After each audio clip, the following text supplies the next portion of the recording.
Africans are not inherently more corrupt than the rest of the world. But there is a truth in the fact that we raised our leaders. The leaders that we have today, the result of the society that we have. What are we doing that's engineering this kind of leader? I would say the biggest thing is the lack of seeing Nigeria for myself as opposed to what I'd heard about Nigeria. That, I would say, was the moment that everything changed. I stepped into Nigeria and I can't explain it. It actually felt like only through that moment where you're in the car and someone's like knocking on your window. People have learned to ignore that. I really couldn't ignore, especially when I'd see a child. First thing would come to my mind, why are they not at school? What I was faced with was the disparity between the hyper wealth that I got to like see and then the poverty. I was adamant that I wanted to specifically change this kind of like gulf between the rich and the poor. And the way I knew to do that was Nigeria is the 11th largest producer of oil. Ask us how much of that we refine. The travel industry is worth $2 trillion. Currently, 1% of that goes to Africa because of this narrative of safety. You're not defined by where you come from. Yeah. And I think that's a big message that I always want to tell people. Like you have to be able to be uncomfortable. Yeah. Like be comfortable with being uncomfortable. When you grow up in ends, you don't realise it when you're confident, but you have an audacity to do things that ordinarily most people wouldn't be willing to do.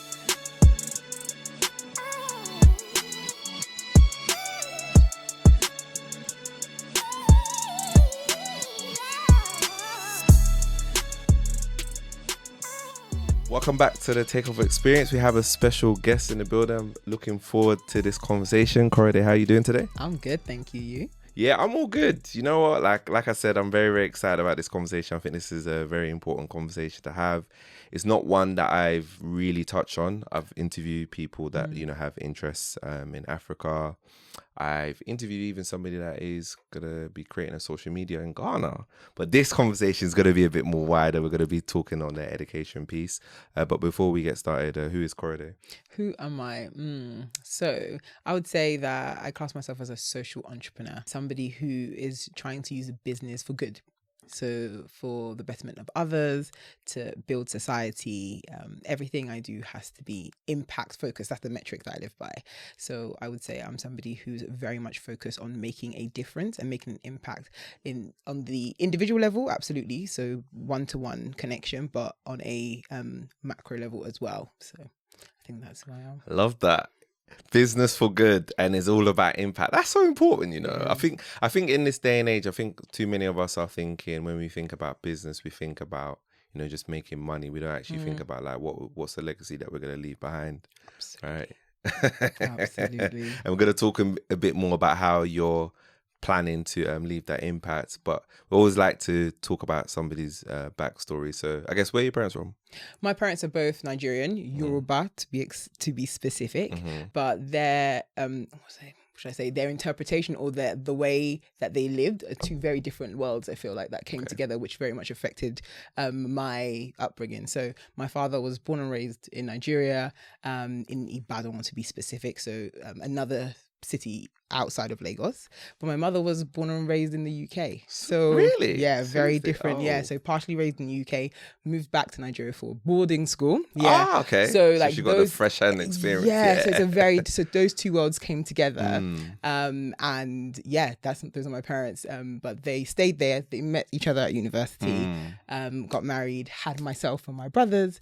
Then came to the UK. Okay, so you were born in Nigeria. Yeah. Oh, mad. How long were you like there I was for? 5. You were 5 there. Yeah. Do you remember much of it? Nothing. You remember zero? Not a thing. To be fair, you were quite young. Yeah. Oh, mad. And when, I guess, what did they tell you what their life was like in Nigeria at that time?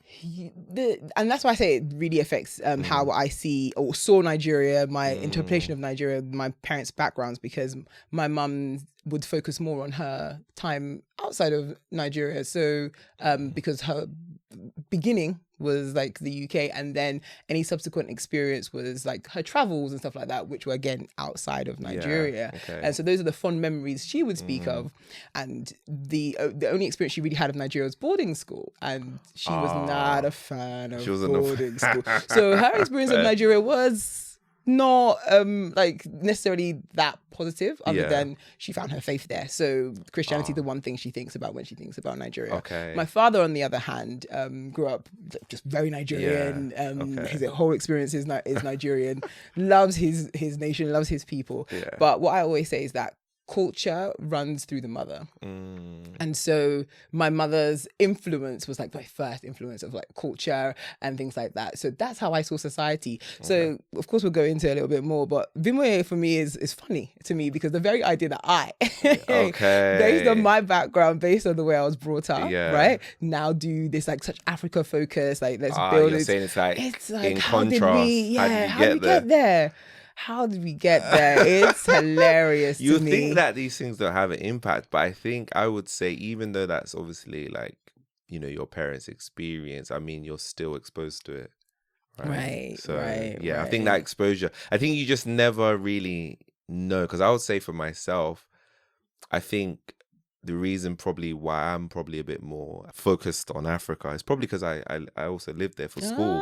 I think that is probably the reason. I think when you're exposed to that and you're exposed to those stories, like now you know your parents' stories, I think it creates some kind of intrigue. Let me know a little bit more about this place, right? Absolutely. I think the intrigue was delayed though for me. I had little to no interest because then obviously I grew up in Hackney for the first part of my like life here, and then was Essex, right? So I went to Essex for secondary school, so that's where I came of age, as it were.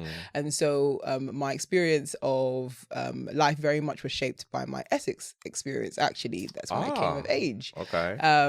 In Hackney, it was very multicultural when I was growing up, so I had loads of friends from all different nationalities. I think I had one white friend, like just one, whereas everybody else was either like African or Caribbean or Turkish, in fact, like, but English was like just one person. I moved to Essex and the story is completely different. I'm like, that's the one I noticed this country is supposed to be majority white. I said, whoa, where are my people? I'm confused. But as a child, you adapt very quickly. So over time, that became my new normal. That was my experience. So by the time I got to university, I had very much lost my connection with being black, being like my experience of being black was mostly shaped by other black people in Essex who also had the very same experience as me. Interesting. There was just being black and then there was being white. There was so I was introduced to colorism at university. I didn't know about it. I had no idea until someone was like, light skin, dark skin. I was like, what are you talking about? I thought we're all black. Genuinely shocked.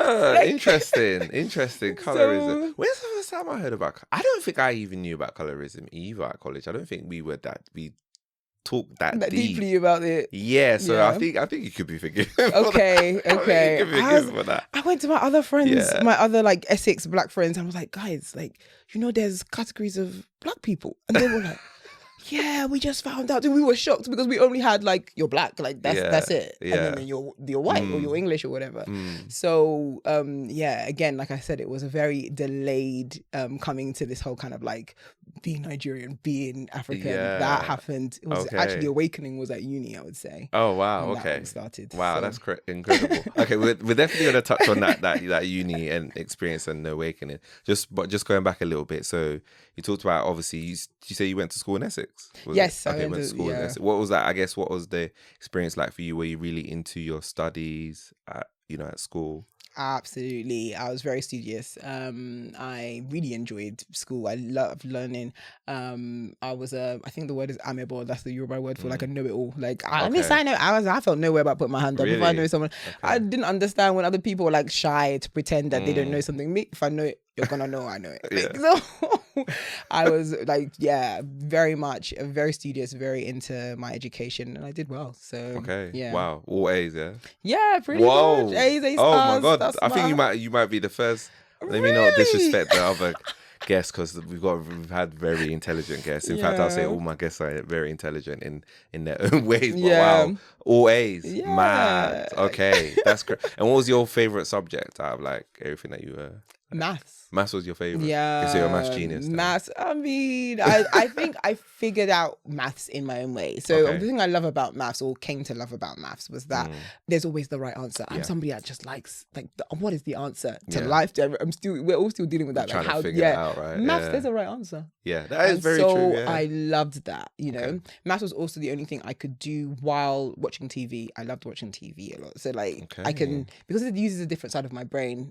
If you're reading, you kind of have to concentrate concentrate on it. Whereas maths, I can do the maths problem while watching TV. Yeah. So I got to do all my favorite things at once. Okay. Wow, that's incredible. Yeah. So, and then you also were living in Essex at the time as well? Yeah. What was yeah. that like? Like, explore a little bit more about like what was it like growing up in there? I guess discovering yourself in Yeah. Essex, So, yeah, growing up in Essex was it was fine. Like I think people wonder whether like I would deal like racism or anything like that. Not overtly. Never had any kind of like experience where I felt like I was like targeted or anything like that.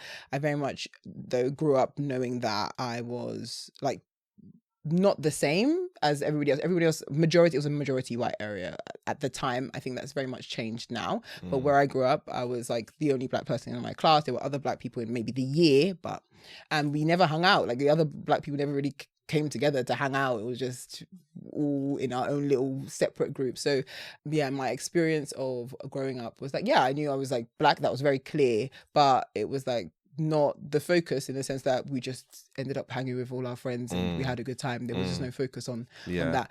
I did have a good time with things like hair, for example. Okay. Where I remember one time somebody asked me that one day I had my normal hair out, next day I had braids, and they were like, "Oh my gosh, your hair grew in like over the weekend." I thought they were being funny, so I went along with it. I said, yeah, like I just used this hair serum, it grew overnight. She's like, whoa. Like, as in, she truly believed that overnight my hair went down to my waist. And I said, wow. I wasn't sure whether I should educate her or not. I didn't feel it was necessary. So I don't know if till this day sis still thinks that I use the hair serum. Sure but she's I now don't learned that, you know. But that's the kind of extension experience braids I and stuff had. like that. Okay, I was the experience interesting. of like their first like black friend, their first. Wow. So whatever I said goes in terms of what it means to be black. Yeah. That was half of the time making it up as I went along as well. So even though you said you felt like you were different, I feel like that realization, because you don't. I feel like unless you're having certain conversations with people, you don't. Yeah, you know, okay, you're different color. But in terms of recognizing like differences, you don't really. I guess when did you feel like, oh my God, like I'm actually culturally different, things are a bit different? Yeah, I think I felt it when I would go to my friend's house and then like Sally's mum would say, call me like Melissa. I'm like, I can't call you Melissa. Like, I can't do that. I'd say like Mrs. something, or I'd say so-and-so's mum, right? And they were like, nah, you're making me feel old. Just call me Melissa. I said, sis, like, now I'm not going to talk to you. Because what's not going to happen is that someone's going to catch me saying, hey, Mel, as if we're mates. We're not mates. So those moments would make me feel like, like there's a difference culturally there. But it never made me feel uncomfortable per se in terms of like, I felt like an outcast or whatever. Those moments, I realized that I was, but we're working on the different conditions and rules. Man. Okay, so then obviously math whiz at school. University, what did you decide to, I guess, study at university? I know offline, but obviously for like the watchers and listeners. Yeah, I studied law. Okay. I decided at the age of 7 that I was going to be a lawyer. Like, really? I remember, Okay. I was like, there are 2 options here. I could be a doctor or a lawyer, and I'm going to choose law. It's funny because that's such a very Nigerian thing to choose. But my parents were very like, just be whatever. I remember, interesting. I wanted to study drama at GCSE, and I was like, yeah, sure. Whereas I had another Nigerian friend who said that she had to lie to her mother to be able to study drama. I was like, I just didn't understand that, you know. Like I said, again, these are experiences I had because my parents, there was a different, like my upbringing felt slightly different in terms of, because my parents had a different background themselves. So my dad tried to like tell me to go on X Factor, for example. He was like, he was like, you can be a singer. I was like, Dad, I don't want to be a singer. Seriously, very laid back. Very like, I describe my parents as like hippie Nigerian Christian parents. Like, it's this weird kind of like, like they're cool with so many things in terms of like, be who you want to be the best at it, go out there and like conquer the world kind of thing. But also very Christian in the sense that like the rules of our home were very much just Bible based, not culture based per se. If culture contradicted the word, we go with the word. That's how my parents were. They made their own rules based on their faith and based on what they thought was right, as opposed to culture dictating things.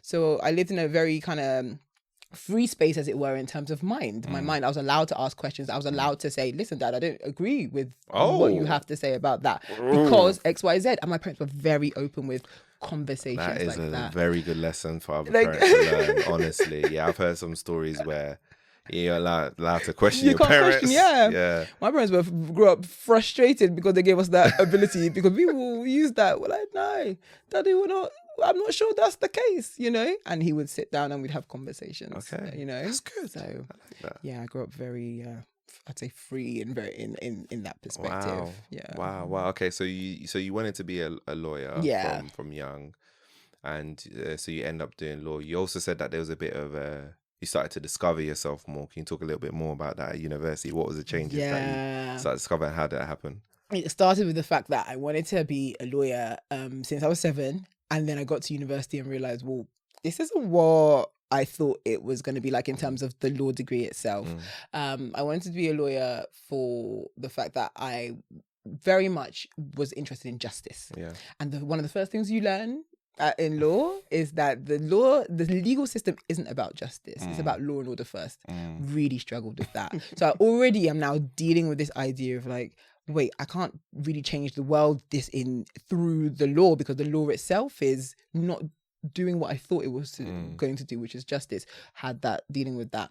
Also dealing with this idea of ACS. I joined ACS at university. And so it's the first time I'm meeting, I mean, as in since moving to Essex, black people from all around the country, mostly South London. Again, never been to South London. You never been to South London at that point. I hadn't been to Peckham, I don't think, or anything like that. So I remember one of my friends saying something like a slang, and I was like, he's like, you have no idea what I said. I said, I don't know what you said. Like, I genuinely was like, it's a completely different experience of being black. And like I said, the first time I experienced the definition of colorism, I wouldn't say I was exposed to, like, I had someone was like colorist towards me or anything like that, but like just introduction of like, oh, there's a thing, categories of black people dealing with that. Then also people talking about Africa more in other people's household, they would make this joke that in their house was like Nigeria versus outside of, they would be they're in England, but in their house is Nigeria or Ghana. I hadn't really thought of that either. Okay. So a friend of mine would be really excited about going to like Ghana over the holidays. I'm like that's not how, that's so random to me, you know?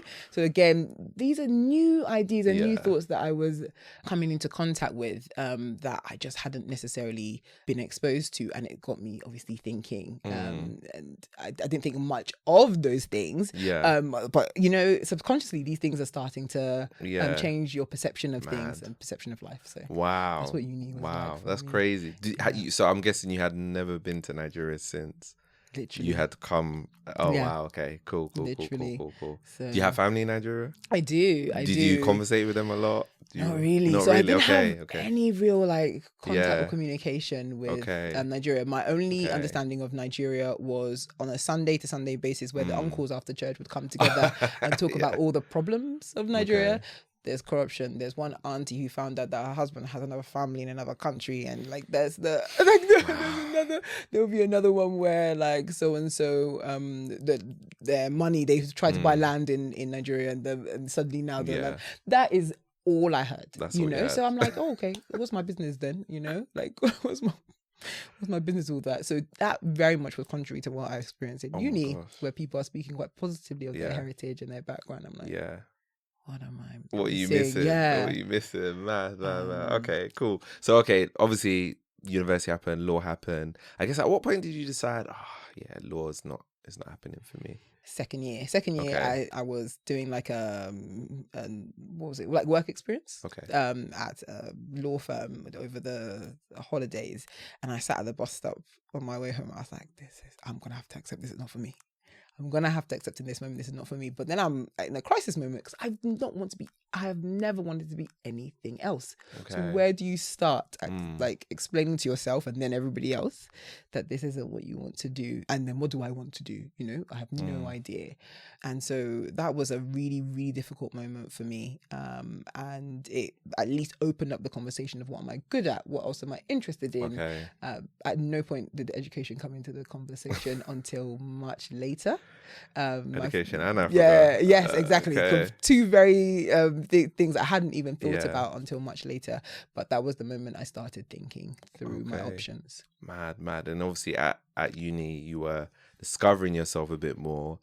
I guess when did the interest, would you say, do you feel like you developed more interest about learning more about your heritage at uni? Did that happen at uni, or was it like after It uni? was at uni I loved obviously like my experience of my culture has always been through food anyway. My parents loved like Nigerian food, so we always had that and stuff like that, but in terms of the knowledge of the country and things like that happened after uni. That would be like after uni, when my dad literally finished university. My dad comes to me randomly. I'm like, I'm going to Nigeria, do you want to come? Don't want to come. Okay. Like, listen, I got time. I don't know where I want to be. So sure, as long as you're paying, I'm coming. Yeah. You know? And so he literally said, okay, come, like, you know, you finished uni, there's no reason why not. And that was my first time of like actually coming into contact with this idea of like Nigeria from that perspective. I think going to Nigeria, seeing Nigeria for myself as opposed to what I'd heard about Nigeria.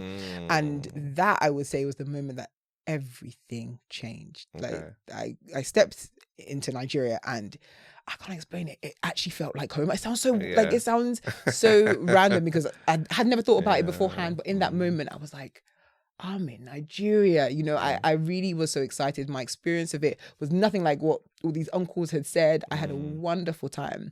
But then there was a moment where, so street hawkers, you see people hawking on the side of the street while the cars are passing by. And people would always like knock on the windows. And, crazy. And everybody in the car would just be continuing their conversation as normal. And I'm like, you guys gonna ignore the person? I'm like, but daddy, like, and he'd just be like, just, you know, just be ignoring the situation. I really couldn't ignore that, especially when I'd see a child. My first thing would come to my mind, why are they not at school? Like, I don't understand. I'm here in September, so I knew school had started again. And that kept coming into my mind. Why are they not at school? Like, there's so much that this society has to offer. I was really fortunate to be in the, like, really nice parts of Nigeria, enjoyed the best Nigeria had to offer. And so everyone was adamant that because they wanted to prove a point as well, almost like I had like the best time. Everyone was like proving. So you had a good time in Nigeria. I said, yes, you know, but what I was faced with was the disparity between like the hyper wealth that I got to like see and then the poverty. And how did those two worlds, you know, how did they meet? And that was only through that moment where you're in the car and someone's like knocking on your window. But people have learned to ignore that. I couldn't. And that started that ball rolling in my mind. I got back to the UK trying to figure out what I want to do with my life, and all I could think about was like Nigeria. I'm like, but why? I don't understand. Like, you know, why is this thing so, why is it like so impactful for you? Like, why is it impacting like exactly.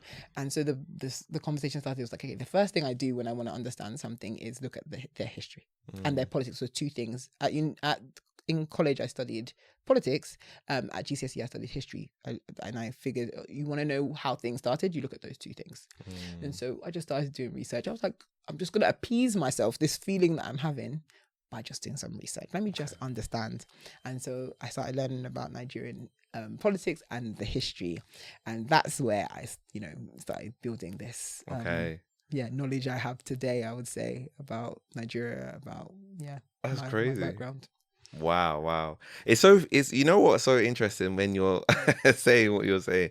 I think we all understand, you know, countries, there are less wealthy countries in the world. We understand that.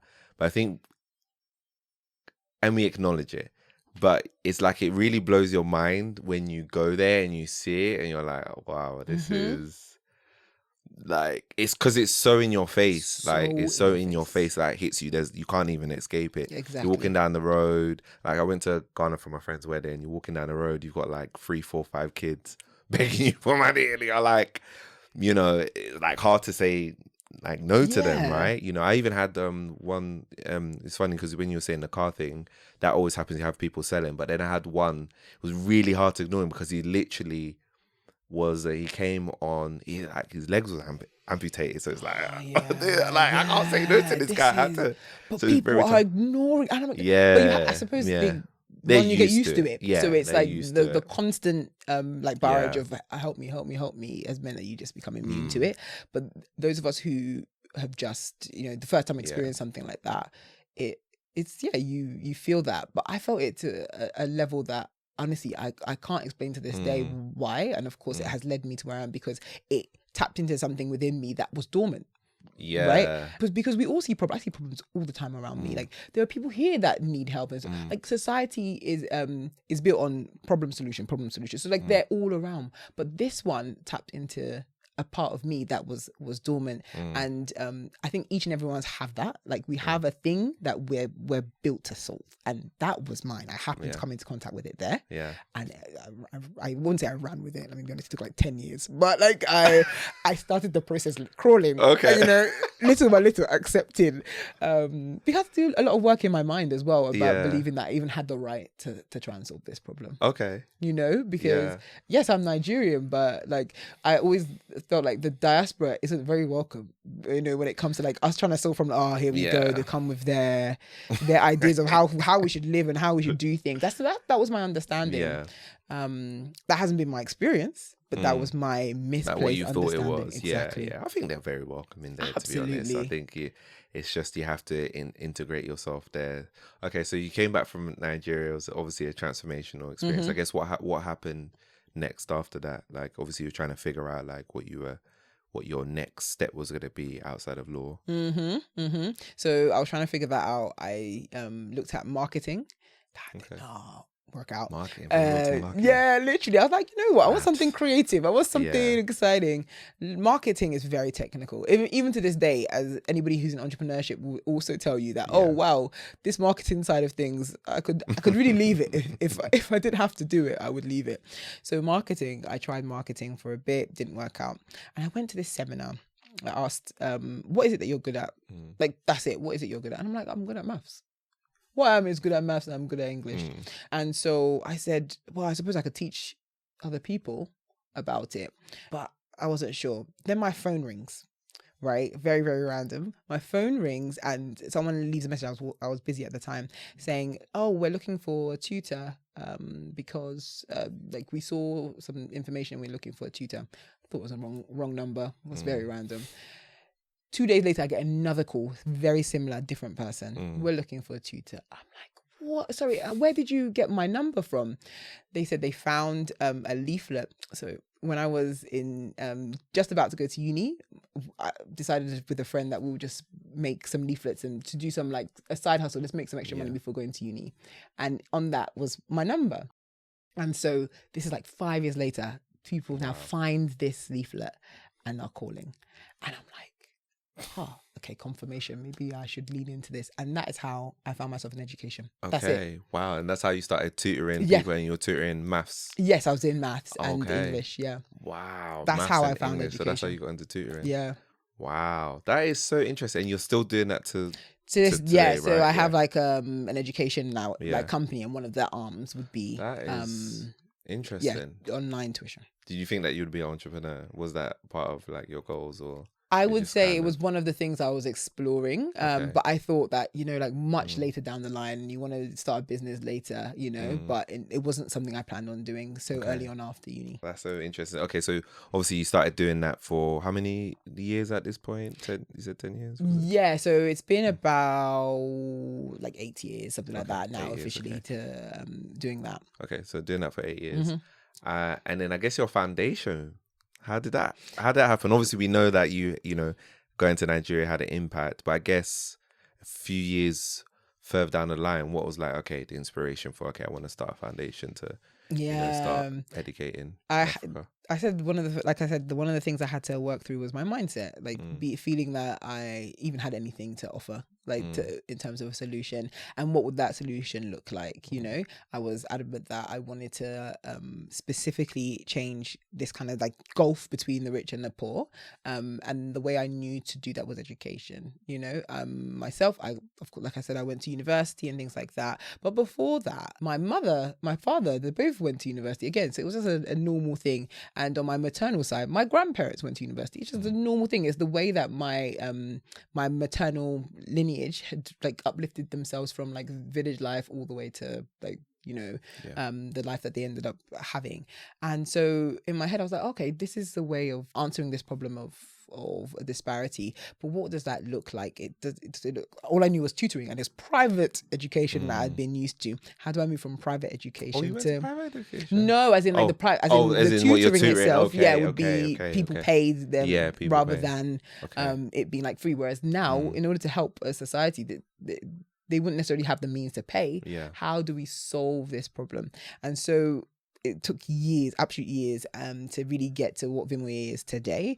It took talking to friends. I remember bringing 3 of my closest friends together in a room and was like, listen, I have this idea. Please tell me it's rubbish. Like, I almost wanted them to tell me that I couldn't do it because I just didn't understand why I wouldn't let this thing go.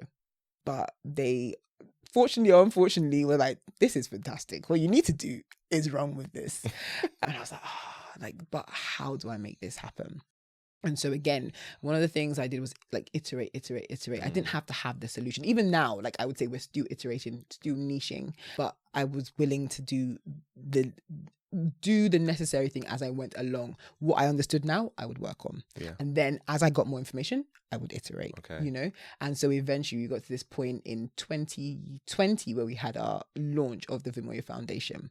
And at that point, the focus was on education, but basic education. That's not today necessarily our focus, but at that time was basic education with the vision of or the mission of building young people and helping them, you know, improve their life like chances through education. That was the initial focus. That was the initial focus. Okay, wow. And when we talk about basic education, we mean like, is it like English? Is it like maths? Is it science? Not necessarily. At the time, the focus was like, if you know what, if we could just do maths and English, that would change lives. I know that today that's not the case because what I learned was if everybody learned maths and English today, right? If everyone could read and write and whatever. But what have we solved? What they can read and write, but what is the solution? What is the skill that they have, which is now we're a skill-based charity, right? What is the skill that they have that they can bring to the market? Maths and English doesn't do that. That's just a basic. That's just a literacy. That's just a literacy thing. But in order to actually, you know, take your skills to the market, you need relevant skills. And that's how like Vemoye has now moved to what it is today. And you said skills based, right? Is that that's what it is now? And that's what kind of skills is it, I guess, teaching?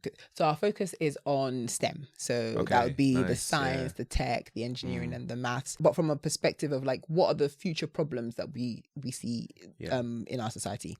What do we want to solve? And then we work backwards. And that's how I got to STEM. STEM has the necessary skills, the necessary education to solve the problems that we know are coming or even are now, but will continue to be the case if we do not start, you know, solving them now. So I saw STEM to be that solution. Wow. And that's sourcing volunteers, right? You're matching volunteers with education organizations that you're working with? So we have found education organizations that we know that are solving that problem. So within the grassroots there, and they're providing this solution of education in STEM, so either science or tech or whatever it is. But we know that with help, they would like 10x, because my initial thing was like, I'm gonna just start a foundation, bring a bunch of kids together and like teach them, so that's right? what you're gonna do. But every single person I spoke to was like, any idea I had, like, someone else is doing that. They're doing. I'm like, if everybody's doing every idea I have under the sun, why have we not seen a change? And I realized that everyone's working in silos. You know, how do we create a network where we're all working together to create impact? Remember, my metric is impact, right? So I'm like, okay, they're doing a great thing, but it all drops in the ocean. So how do we enable these organizations so that they're working more effectively and to be more impactful? And that's how we got to Vemoye, and that's how we got to the Diaspora. I love the Diaspora. I am convinced that the Diaspora is the like secret weapon of Africa's progress. 100%. Like, I'm so excited by that. And if you speak to any diasporan, they're interested. They just don't know how to get involved. And Vemoye is like, we'll show you how. How do we make sure that you take your skill and put it in the place that it will be most impactful? You know, so, I like that. That's it. Because I think it's true, because a lot of us do want to help, but it's like, where do we start? And if we do start, like you said, like, are we making an impact? And then I guess some people get worried about corruption and, all sorts of things that, so I'm really glad that you started that foundation. And I guess if people wanted to, sign up, they can sign up. Obviously, we'll have the links in the description if they wanted to support. And obviously, with the skills, I think tech is definitely a big one because I'm in technology. Yeah. I'm very forward thinking in that aspect. We're always going to need technology. And I think you need to have those. I mean, even in the UK, there's a shortage of those skills, and they're trying to really ramp up because we all know, like that's a very important, as well as science, of course. So, and engineering. So, yeah, that's amazing. Why do you think it's, I guess, important to, build, I guess, the future of Africa? Yeah. Yeah. I think it's really important because I believe that the Africa that is possible requires work. Like, we've been living on this Africa Rising narrative for a long time now. I grew up with Africa Rise, Africa great. When will Africa rise? When will we get to that place from potential to actualization of this? And I believe that that's because we can see the potential. Everyone sees that we have a strong youth population. We have so many resources. There's so many wonderful things that we see. But if we do not figure out a way to enable our young people to strengthen them to be able to actually use these resources, then we actually have is a problem. Yeah. Because everything is a two-edged sword, right? Like, if you are not using it for good, it will eventually be used for bad. That's just the reality of it. And so we have a responsibility to the next generation to give them the Africa that I feel like I deserve. Looking back now, I feel really like I've had to get over it, but I feel like the last generation did us dirty. Why did I inherit a Nigeria that looks like it is today, or like the Africa that we have today? Because that wasn't the story that I hear from my grandparents. My grandfather went back and forth in England, right, and to Nigeria just freely because it wasn't a big deal to be in England. It wasn't like my mum's brothers was born in Nigeria because my grandmother carried the pregnancy back to Nigeria, because it doesn't matter where you were born at the time. You can be born in England, you can be born in Nigeria, it didn't make a difference. That is how great Nigeria was in terms of function. There was once a time that it was 1 naira to £1. So why do you need to leave Nigeria? Why do you need to leave that? It's doing well. Yeah. But then today, look at the Nigeria that we have. £1 to 1,100 naira. Is it 1,100 now? Wow. Last time I was there 2 years ago, it was like 700. Now it's 1,100. Just going down. And security problem. My dad would talk about a Nigeria where you walk around and there's no problem, there's no fear. Now, any moment you're talking about armed robbery, this or what, and so I feel hard done by, because that wasn't necessarily the Nigeria they inherited, but today this is the Nigeria they gave to us. And so I can be mad, or I can solve the problem and say my children will not inherit the same Nigeria. That's crazy. And the youth are, writing, which we're going to discuss a little bit later as well, because I guess they also feel hard done by, like, where's all the opportunities. I wanted to know as well, what other projects is the Vemoye Foundation working on or has in the pipeline? So we have our skills match program, the one that we're asking diasporans to find your skill. You already have a skill. If you're in the UK, I know that you're doing something, and so whatever that is, whatever you were educated in, we're saying, how do we turn that skill into impact on the continent? And we want to help you do that. So that is the program that we're really, really pushing right now. On top of that, we want to help the organization that we work with, with physical resources. So we have a physical resource provision that we're working on, where we're getting them more like laptops and computers and things like that. Because there's some incredible work happening. But one of the places I visited, for example, there's one laptop to 10 children. Really? And so you're like, they have the knowledge that they're passing on, but the practical skills that these young people need means that they need more physical resources. So we want to plug the gap in that space, so that these amazing organizations can be as impactful as they're capable of being. Are you getting support from governments out there? No, sir. Not yet. They'll know about us. Don't worry about it. Give it time. They're gonna know about us. Okay, I was hoping for yes, you are, but okay, fair enough. Currently, no. I think we're working with charities. That's the focus right now. Out there, okay. Yeah. Cool. But the ultimate aim is government because of the impact. You're gonna hear me say that so many times. Because of the impact that the government arm would have, access to more state schools specifically. Yeah. So there are many state schools. Education is free in Nigeria, right? The level of education is what we're struggling with. Is the quality of that education, right? Yeah. So we're saying, but they're very closed about it. They don't talk. They don't let people in. You can't just enter a state school in Nigeria. So it's difficult to help when they're being closed off. But we want to get to a point where that's where we're impacting. Wow, that's yeah. Good luck. Good luck. Hopefully, because I think we have to have these conversations more, educate people, get people lobbying on it, put this at the forefront of people's mind, which is why I wanted to have this conversation, and I want to have more conversations like this so that we can actually get these things done. Because I know you're getting it done, so I think you should obviously get the support. Do you know what I mean? I think it's important. I was wondering as well, like, the parts of Africa that I guess your foundation is working on, Nigeria. Yes. I'm assuming. Is there any other parts of Africa currently? Yes. So we're in West Africa is the focus. So we're in Ghana as well. There are a few like other organizations. There's like one or two in maybe like Liberia, for example, and things like that. And we actually have one thing that we're doing in Kenya. That was one of our first projects that during COVID. An organization reached out to us. That they've got vulnerable children, and because of COVID, the parents have lost their jobs and things like that. How do we get these young people back in school? So we have that, and we've promised to support those children right up till they finish high school.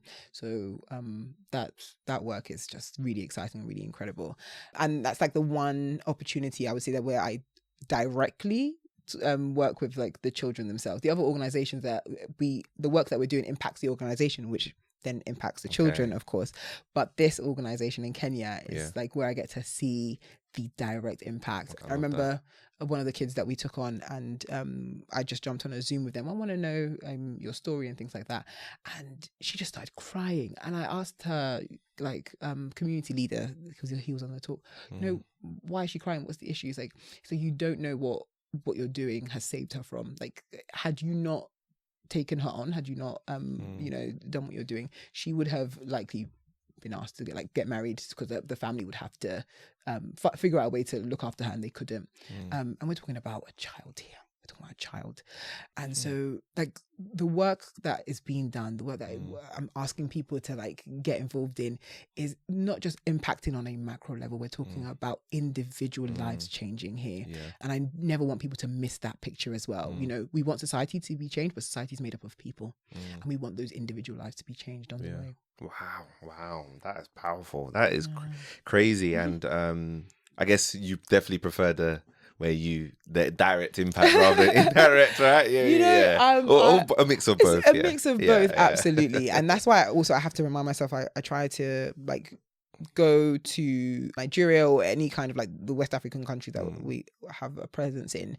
I try and go at least like once a year is what I want to do, because I have to always remind myself of who we're serving and why we're doing what we're doing. It can feel quite like you feel a bit far away from the problem sometimes when you're working with just organizations, even though people are behind them and you know the impact that you're having on those, but you need to sometimes see that to remind yourself, this is why we're doing what we're doing.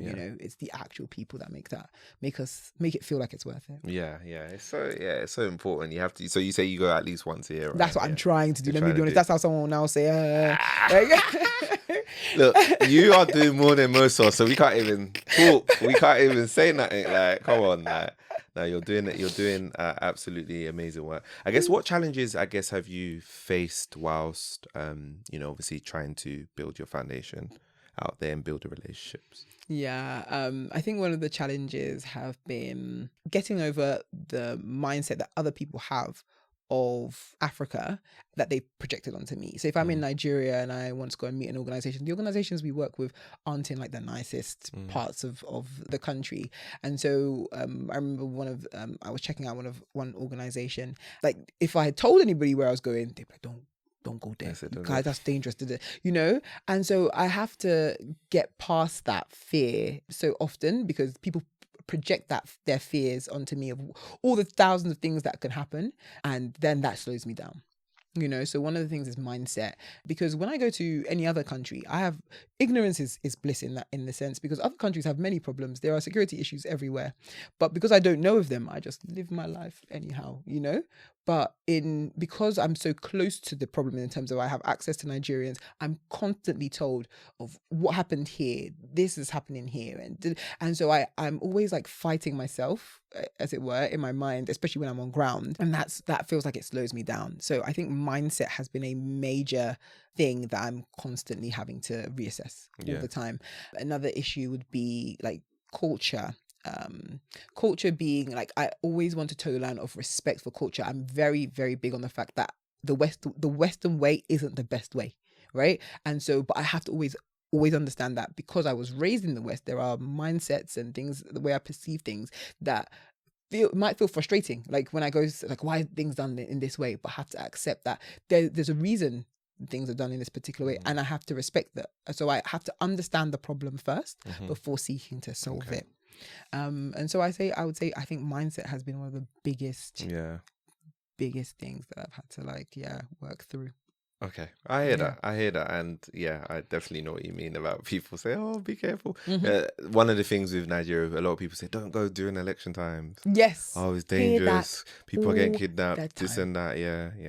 I mean, I'm not even saying these things aren't true, but then when you ask somebody, "What about?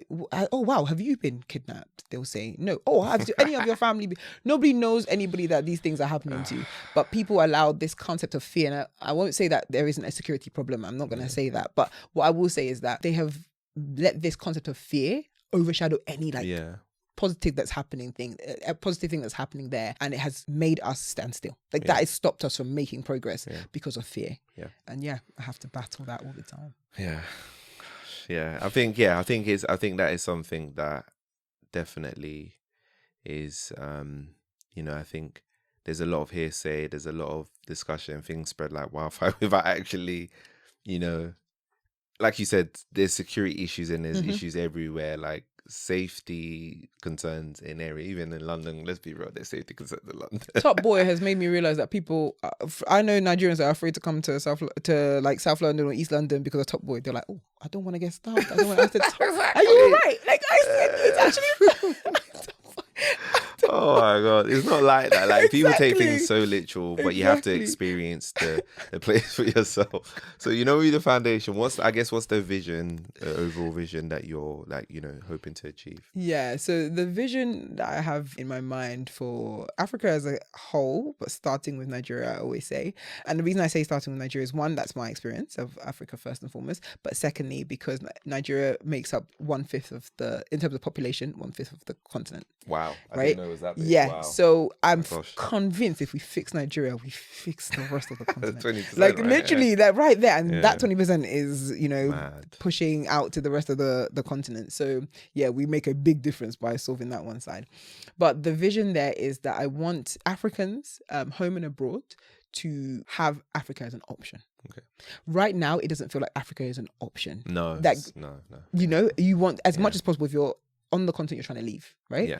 And if you're not, if you haven't left already, you don't necessarily think about going back per se. It's not necessarily an option in terms of building a life there. But I feel like there are so many other people in the diaspora, not Nigerian, I mean like other ethnicities, that they can consider their home as an option. And so the vision is that I, as a Nigerian, at any point, I can consider all of my options, and that those options should include Nigeria because Nigeria functions the way it's supposed to function. So I'm looking to build a Nigeria that is for Nigerians, that works well, the systems work well, that is providing for its people. That's what a country is supposed to do. And that's what I'm looking to do. Wow. How's your journey been as as an entrepreneur? Because you're balancing quite a few. So you've got your tutoring business, you have your foundation. Do you do any other stuff outside? Yes, so I work as well. Like I have a job, and oh my gosh. In education as well. So I'm still very focused on now. Why do you work so thing. much? Because there are bills to pay. But also, I think that the way I balance all of those things is like time management. Like I'm big on time management, big on routine, but also big on doing things I love. Everything I do, I have like they're building me up in any particular way. I took on like a role because there are skills that I felt like I needed, that I felt like being somebody who jumped straight into entrepreneurship post uni, I felt like there were skills that I didn't pick up that other people picked up at some point, you know? And I was like, no, you know what? Yeah. I'm somebody that have no problem pivoting. I have no problem changing my mind or whatever it is, because I can see the benefits of being humble enough to be like, you know what? I lack a skill here, or I lack any particular thing. I will go and look for it. Yeah. And so everything I do has meaning and a purpose to it and a timeline. Okay. Timeline. So you're very long-term thinking, it seems like. Yeah. Love that. That's very important. A lot of people are very short-term thinking, you know? Yeah. And something that I think what's so interesting in life, right? Although some people are short-term thinking, you forget that life just still goes on anyway. So you say, I don't want to wait 5 years. Well, the 5 years is going to come, right? Exactly. So you might as well just plod along, right? Absolutely. It's crazy. So obviously you have a lot of experience working in Africa and working with organizations and people on the ground there. I guess, what are the main struggles and frustration that the people have told you that they're experiencing? Yeah, I'd say a major one you hear all the time, of course, is corruption. Everything begins and ends with corruption whenever you are on ground, I'd say. And then the other thing would be unemployment. Okay. Unemployment is a major issue. And the third thing would be security. Those are the three things that you would hear, like the things that people feel like are holding people back. And actually, the fourth thing would be mindset. Actually, a lot of people don't feel that critical thinking as a concept is championed, encouraged on the continent in general. We would hear loads of people say that we're not looking to solve our own problems. And that's a big issue, because the problems are around and we can identify the problems, but not a single person say, hey, you know what, I'm gonna try and solve that problem. Not as a like in terms of how we teach our young people to think. Yeah. The first solution is I need to get out. Is that, even though it's so interesting that we're a community-based culture, but when you look more deeply, it's still very much an individual kind of like solution in terms of like, the way I'm going to solve this problem is me, myself, I'm going to leave. Relocate. You know? Yeah.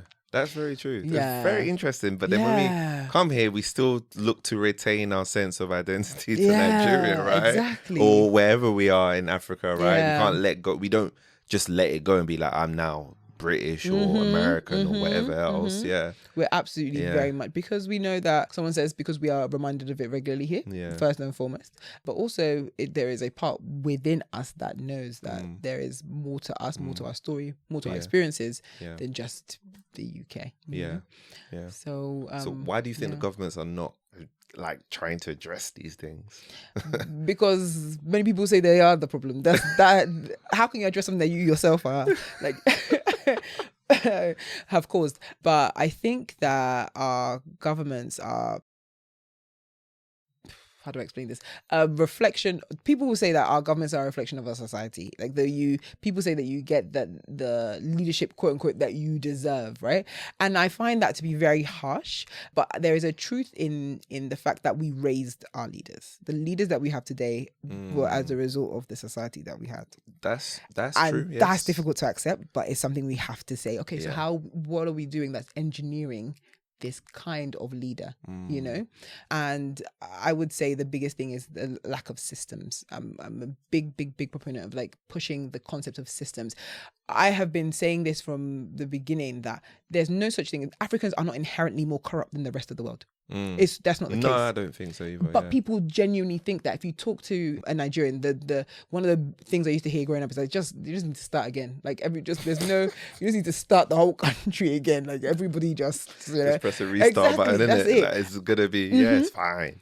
But then we have to realize that the only reason people here do the right thing is because I know that the CCTV will catch me if I don't tap in at the station, and if I don't tap out, automatically I get charged the full amount. So I'm gonna tap out and I'm gonna tap in, you know. And so consequences have meant that by default people do the right thing. So it seems like we're better people here because we're so used to doing the right thing, right, that we've forgotten why we do the right thing. And so we expect that for some reason, without systems and without consequences, that Africa should just do the right thing, you know? Yeah. And I think that's incredibly unreasonable. Yeah. So we're talking about our leaders. We're saying that we need to build better leaders. We need to look at our society. We need to look at the systems that create that society, and we need to rejig those. We need to make better systems that by detail give us the leaders that I think we deserve. Yeah. I love that answer. And I love what you were saying because, no, you know what is your facts is a deterrent. And we can go philosophical. You know what it is. But, you know, yeah, us humans, the truth is, I think we do need, like you said, we do need consequences. We do need deterrence. Anything's a deterrent. If you have a security camera in your house, like you mentioned, CCTV, that's a deterrent to prevent robbers from going away. If they think like, oh, okay, if I do it, is it worth it? No, it's not worth it. Let me leave it. Right? Like that's what you want to create in society. And I think you're right. We do have to have systems the right systems in place. And I guess in my experience in Nigeria is that some of the systems that we have in place, like for instance with police, they can get bribed. Okay, the reason they can get bribed is because they don't get paid enough. Do you know what I mean? Yep. That's one of the reasons, right? That they will accept. If they got paid enough, they were able to feed their families. They would not be able to be. Then we can have that different conversation. Exactly, right? Exactly. On that topic of, you know, governments, a lot this year, I would say, there's been a lot of talk in the continent of governments being, you know, taken over by militaries, right? Like in a coup, right? And there's been lots of rioting as well. I guess why do you think that is happening now in the continent? What's your opinion of that? I think that like first of all, I would say in general, this whole kind of like the different coups happening, I wouldn't say I've plugged in majorly to the conversation around it, but from the little knowledge that I have, I would say that one of the unrest, I think the unrest started with COVID. Yeah. I think that was the moment where young people had enough time to sit at home. The hustle had to stop, right? And for a moment, we were like, wait a minute, why are we accepting half of the things that we're accepting in our society? It was a trigger. I believe COVID was a trigger to what we're seeing. It happened multiple times in Nigeria, and it's happening now across Africa. Yeah. And I think that it made young people realize that we have accepted a normal that we're not actually interested in. We don't want this. And so young people around Africa are standing up. And I think that's really exciting. But I also want the conversation to be around what's next, because what we've seen, it's happened in Nigeria multiple times now. We've kind of risen up and we've been offended and whatever it is. And then we went kind of back to the status quo, you know? Yeah. And so what do we do to use this kind of momentum? What are we going to do to use this momentum to bring about change? If young people are angry now, can we have a better conversation now about how we upskill them, how we help them to go from where they are angry to be empowered to now bring about change? Maybe that's the way. I'm not sure, but I'm saying that my question is more about what's next, because we have seen uprising on the continent, not just in this season, in other seasons gone, and we're not. Not much progress. Yeah. I guess that leads me to the next question in terms of, we always talk about, you know, Africa having so many resources, so resource rich, yet we have a youth unemployment issue. Yeah. So then the question is why do we have that issue? Of course, unemployment exists everywhere, but why specifically, I guess, in the continent, which is so resource rich? You know, if you talk about the Middle East, right? Resource rich, oil rich.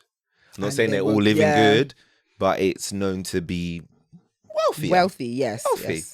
You know, they could do investments across the world, but for Africa, it doesn't seem to be. Not to say that there's not wealthy people. There are. I recognize that there are millionaires there, there's billionaires there, but in terms of this disparity, it's quite big. So absolutely, yeah. Why do we have this problem? We have resources. We have a strong population. What's our problem? I think it comes down to a number of things. One of those things would be, again, mindset. Right, our education system does not encourage, like I said, that's one of the things people bring up, does not encourage like critical thinking, doesn't encourage questioning, doesn't encourage like finding solutions, right? Instead, what we're doing is that we are building people who are like outputters. You know, we by default, like I said, the top thing when you ask an African parent what their child should be, it should be my doctor, lawyer, engineer. What's the other one? Accountant. Yeah. Who are you doing accounting for if there's no business? Do you see, like, these are outputs. These are as a result of a system that functions. We need problem solvers. We need entrepreneurs. We need people who see an issue and say, how do I resolve that? Having resources isn't a solution. It's the raw material itself doesn't solve a problem.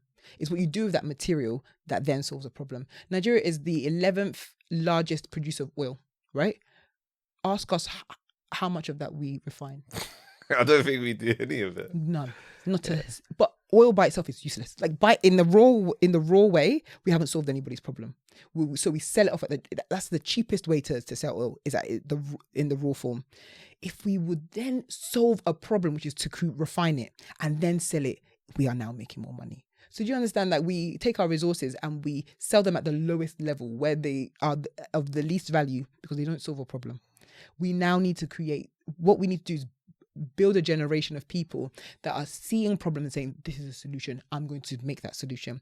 And then solution providers now can employ people, because those are the people who employ people, those who have solved the problem and now they need help to be able to, hit the mass market or, export that thing. So we have to really rethink who we're raising. Yeah.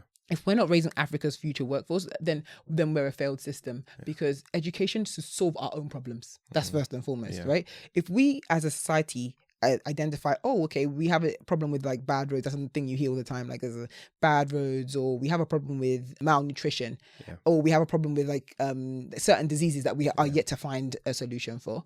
If we are not solving those problems, then as an education system, we have failed. Yeah. Because that is the pure. Do you think that they give free education in this country because of benevolence? They have done the numbers and realized that if we can make sure X number of people graduate, whatever, they will make us this amount. Yeah. That's student the loans, working, taxes, all of that sort of stuff. Yeah. Absolutely. They know. So why have we not done that maths? Do you see what I'm saying? That is the maths we need to be doing. It's not benevolence to focus on the education system. It's a system to make us spend money and to keep the country running. Exactly. Of course, and now they've even increased the fees so that you're going to be in debt for even longer. You might not even pay it off at that point. They just be paying interest forever. But the system of education needs to realize that it has to solve a problem. And if we're not solving problems, then we have what should be a benefit to be a problem. Because if we do not fix our unemployment situation, we actually have a problem. That's what we will have, because currently the unemployment rate we have an unemployment problem. But the number of jobs that are coming out every year is not equal to the number of people. The population is growing at a faster rate than jobs. So more poverty, more wider gaps, and so we can have an even bigger problem. Everyone's talking about how exciting that our population is. If we do not solve this disparity between the number of jobs we have and the population, right? What we should do is be concerned. We need to rethink. Wow. The system of education. It's crazy, because actually what also is happening simultaneously is we're getting a lot of investment from another country, China. Very big country, China. So I was doing a bit of research on this, and I didn't know how much they had invested. I've seen $155 billion, I think, over the last, I think they say 20 years, which is a lot of money. Yeah. A lot of money. And now apparently they are our biggest trading partner. US used to be the biggest trading partner. There's another conversation topic that I think and now apparently US and Europe are trying to get back in now, potentially. Because of China. And China has made it such that, if we don't come in, they will own Africa. At that point, that's what they always say. Exactly. What? Africa shouldn't be owned by anything. We should be a partner to the other ones. Let me not say rival, because I don't think that's the correct term, but we should be on the same level content wise, and we should all be trading, but it shouldn't be about owning. So I guess investment from China to Africa, what's your opinion on that? Yeah, so my thoughts on foreign direct investment in general had to be rehauled, because I think, like most Africans, we're just a bit cautious. We're a bit, I think because of our history, right? Any kind of foreign support feels like neocolonialism all over again. We're afraid. We're like, oh no. So people, but this time just in a different way. You've just come, you really are trying to buy us out again, but using your money, and you've let us sign papers. So now it's even official. Like it's a document that we even collaborated with you to sell ourselves back, you know. And so any African looking on the outside feels a type of way. We are uncomfortable. It feels uncomfortable. But also we have to realize that investment is also something we need, right? We need to keep money on the continent, but we also need money coming from other countries. So with that in mind, we now have to figure out like, okay, yes, we do want investment. We do want support, but what that support looks like, we should have a say in that. I suppose it just depends on how you see China, but is China doing things that are benefit? I don't. From what I read, no. Based on the documents and things like that, I'm concerned that we have sold ourselves short. Yeah, right. Of course, yeah. And that's my issue. Yeah. My issue isn't the investment itself. We can work with whoever wants to do business with us, but it has to be on our terms. And I don't think we have come to the table as equal players. No. Right? Yeah. We have come as like, oh, we're really grateful that you have given it. But no. China isn't doing it, again, out of benevolence. And that when we realize our power, we come to negotiate in a different way. It didn't have to be China. It could have been any country. And if we had realized that, right, we would have negotiated under better terms. And so I feel like China has done what China would do for them, what's best for them, as any nation should. But I don't necessarily think that the African nations have done what's best for them. No. And that's my biggest issue with that. Yeah. And so again, I'll have to do the terms of these to see where we move from next. Time will tell as to whether the agreements that have been brokered will be beneficial to the future of Africa. Yeah. I don't think so, because I think there's some exchange of resources there, I guess. And China needs those resources including to build whatever they're building. Yeah. Exactly. We're losing. Yeah. So yeah, like I agree. I think that investments are important. I think that it's necessary. But it's like you said, it should be like equal exchange. If we're getting if they're investing in a country, what are we getting out of it? Are they going to develop some parts and we all have some ownership of it, or is it just like, are they just giving us money and then we're just spending that, and then actually we've not seen anything, but they own more of the continent, right? Inefficiencies, it's like, and things like that. And another thing I would say when it comes to foreign investment is that we have to come to the table as equals. And one of those things should be a requirement that you use Africans, right? On the continent, locals, right? To do the work. 100%, Other countries have this as a requirement. Yeah. But for some reason, we see that like in China, like Chinese companies are bringing Chinese people, Indian companies are bringing just like Indian employing people. their people, yeah. So the money is no longer staying within our community. That's a major problem. Not only have we then kind of brokered this deal that isn't necessarily on the best terms. On top of that, even the individuals, our people, are not benefiting even on a short-term level from these things. And so again, I have no idea how much we have really got ourselves into. I think time will tell. But if there's any kind of reversal that could happen, or bringing other trade partners in, those conversations need to happen quickly. Yeah, very, very quickly. Because everything that we're doing now, if we now find out that China now owns most of the continent, then where do we go from there? Exactly, that would be very, very wild. I guess in terms of support, what support can us diasporas, I guess, be here in the UK, US, across the world? How can we, I guess, support progress in Africa? Right, yeah, absolutely. I think that the major thing Vemoye is pushing is skills, finding what your skill is. And I'd actually love to do more on helping diasporans to actually narrow down what that skill is. I think people know that they have a job, right? But they're not sure they really understand what their skill is, what their offering is, and then how they can then plug that into what's happening on the continent. So yeah, watch this space. We'll see what we can do about that. So yeah, definitely narrowing down your skill and bringing it to the continent would be one way. Another way is through travel. This next generation is really big on travel, where as diasporans as well, where we travel a lot. Where's that money being spent? The travel industry is worth $2 trillion, right?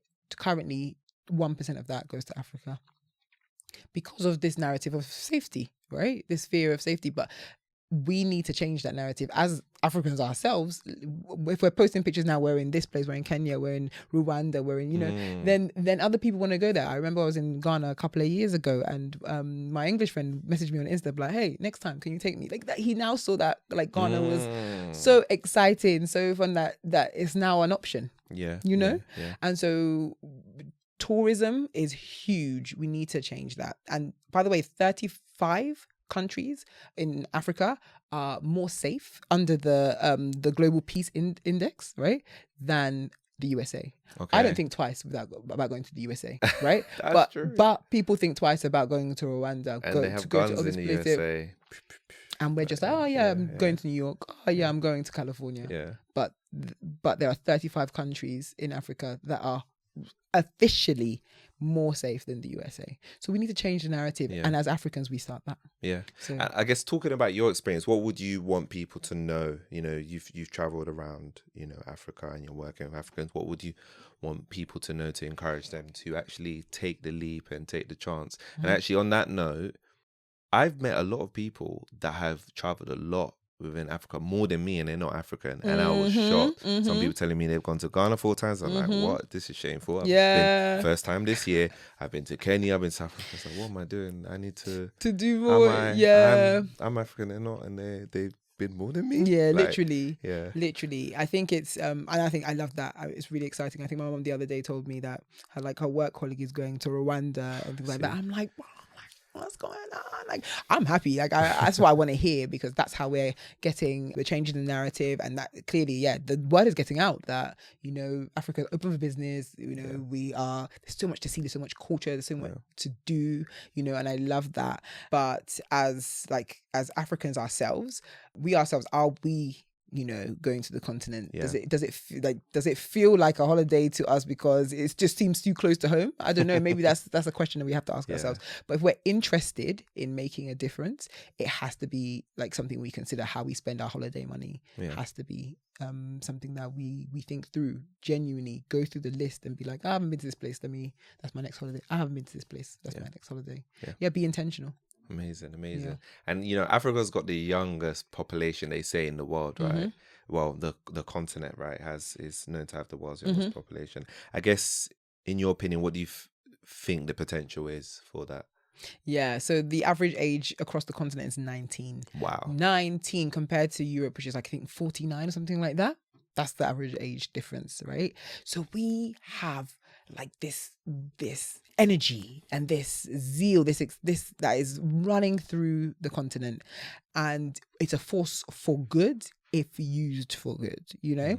And if we don't pay attention to it, like I said, it will now become a problem instead.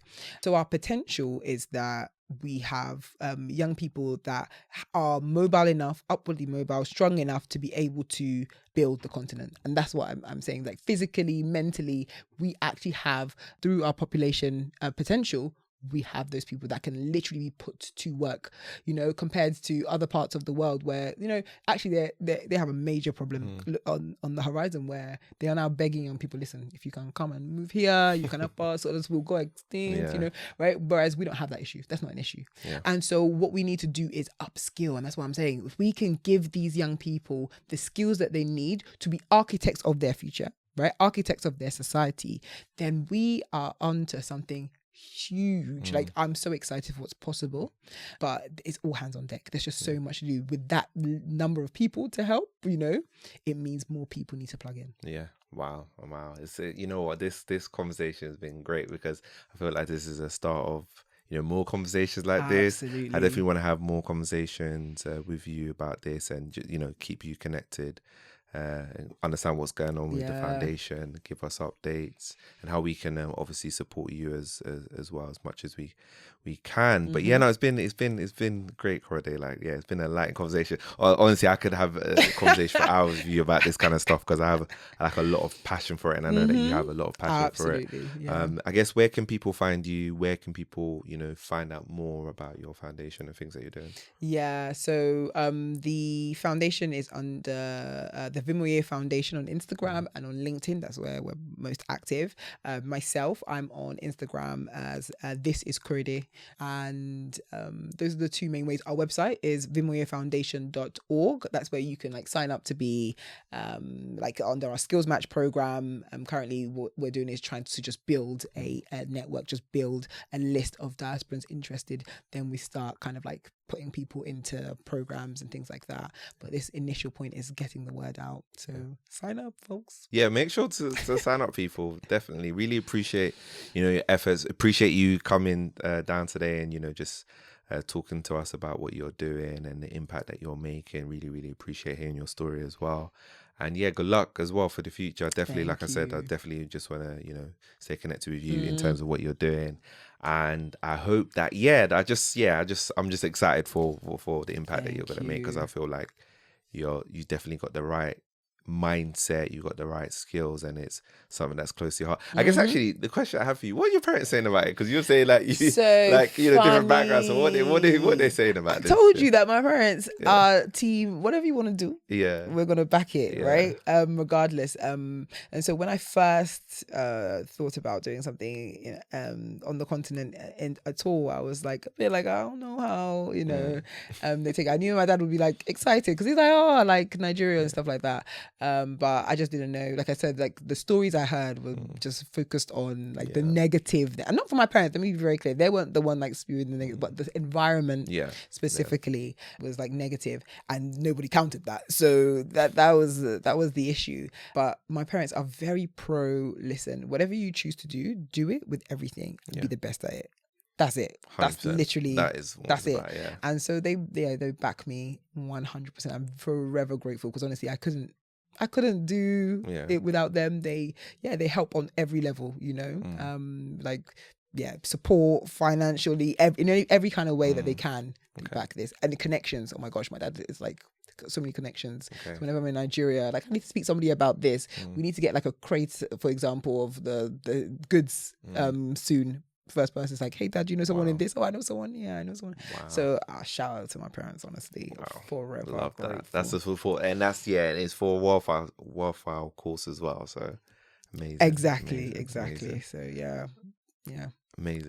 Do you have any final words for the watchers and listeners? What I would say is that as diasporans, we need to see this problem or this thing that we're trying to solve as our own, is for our own benefit as well. It isn't this kind of like benevolence that like we're doing something good for Africans, or those Africans that couldn't make it out like we're doing something for them. No, we need to own this problem, own this cause as our own, because of the fact that when Africa progresses as a whole, all of us around the continent and around the world progress. The version of racism or the issue that we have today in the UK, I think is a direct result of how we perceive Africa and Africans. And so when you realize that I have another option, I have another place to go, I have somebody who will fight for me, because other countries, when an issue arises, you're also fighting that nation, right? If you touch one of their citizens, you're dealing with the arm of that nation.